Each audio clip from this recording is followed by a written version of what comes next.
Hello മച്ചന്മാരെ, ശ്രീ ന്യൂസിലേക്ക് സ്വാഗതം. ടർബോയുടെ ആദ്യ ദിനത്തെ കളക്ഷൻ റിപ്പോർട്ടുകൾ ഇപ്പോൾ പുറത്തു വരുന്നത് 6.25 കോടി എന്നുള്ളതാണ്. ഇതുവരെയും ഒഫീഷ്യലായിട്ട് അതിൻ്റെ കളക്ഷൻ വന്നിട്ടില്ല. പക്ഷേ സോഷ്യൽ മീഡിയയിൽ ഏറെയും വരുന്നത് 6,15,00,000 രൂപയോളമാണ് എന്നുള്ളതാണ്. ഇതിനോടകം തന്നെ നമുക്ക് GCCയിലെ ട്രാക്ക്ഡ് കളക്ഷൻസ് വന്നിരുന്നു. അത് 3 കോടിക്ക് മുകളിലാണെന്നും അതുപോലെ തന്നെ മമ്മൂട്ടിയുടെ തന്നെ ഇതുവരെയുള്ള എല്ലാ റെക്കോർഡുകളും തകർത്തെറിഞ്ഞുകൊണ്ട് തന്നെയാണ് സിനിമയുടെ ഓരോ കളക്ഷനും പോകുന്ന ഓരോ സ്ഥലങ്ങളിലും. വേൾഡ് വൈഡായിട്ട് 70ഓളം രാജ്യങ്ങളിലാണ് സിനിമ റിലീസ് ചെയ്തത്. നമ്മൾ ട്രൂത്ത് ഗ്ലോബൽ ഫിലിംസിന് ഒഫീഷ്യലായിട്ട് തന്നെ ഒരു മെയിൽ അയച്ചിട്ടുണ്ട്. അതിൻ്റെ ഡീറ്റെയിൽസ് നമുക്ക് തരാൻ കഴിയുമോ എന്നുള്ളത് ചോദിച്ചിട്ട്, എന്തായാലും അത് കിട്ടുകയാണെങ്കിൽ തീർച്ചയായും അത് അപ്ഡേറ്റ് ചെയ്യുന്നതായിരിക്കും. അതുപോലെ നമുക്ക് എടുത്തു പറയാനുള്ളത്, ഈ വർഷം ഇറങ്ങിയ മലയാള സിനിമകളിലെ ഏറ്റവും കൂടുതൽ കളക്ഷൻ നേടുന്ന സിനിമയായി മാറിയിരിക്കുകയാണ്. ആദ്യ ദിനത്തെ കളക്ഷൻ്റെ കാര്യമാണ് പറഞ്ഞു വരുന്നത്.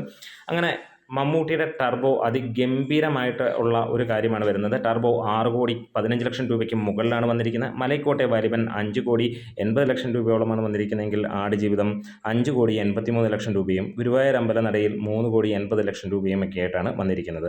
എന്നാലും മമ്മൂട്ടിയുടെ തന്നെ മറ്റ് സിനിമകൾ 3 കോടിക്ക് മുകളിലാണ് വന്നിരുന്നതെങ്കിൽ ഇത് മമ്മൂട്ടിയുടെ വീണ്ടും ഒരു 6 കോടിക്ക് മുകളിലുള്ള സിനിമ ആയിട്ട് വരുന്നു എന്നുള്ളതാണ്. ആദ്യ ദിനത്തെ ട്രാക്കിംഗ് കളക്ഷൻ അല്ലെങ്കിൽ പ്രീസെയിലൂടെ മാത്രം 3.5 കോടി വന്ന സിനിമ ഇന്നലെ ട്രാക്കേഴ്സ് പുറത്തുവിട്ടത് 5.25 കോടിക്ക് മുകളിലായിരുന്നു.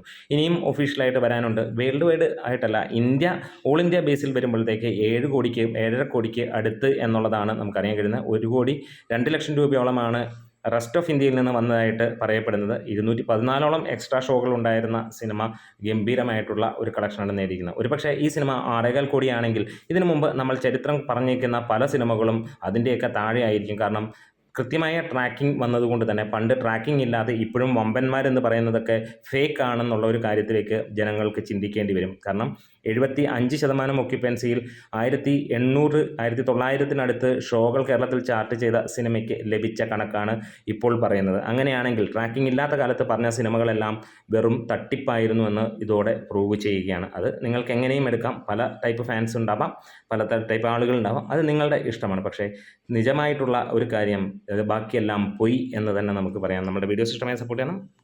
Thank you bros.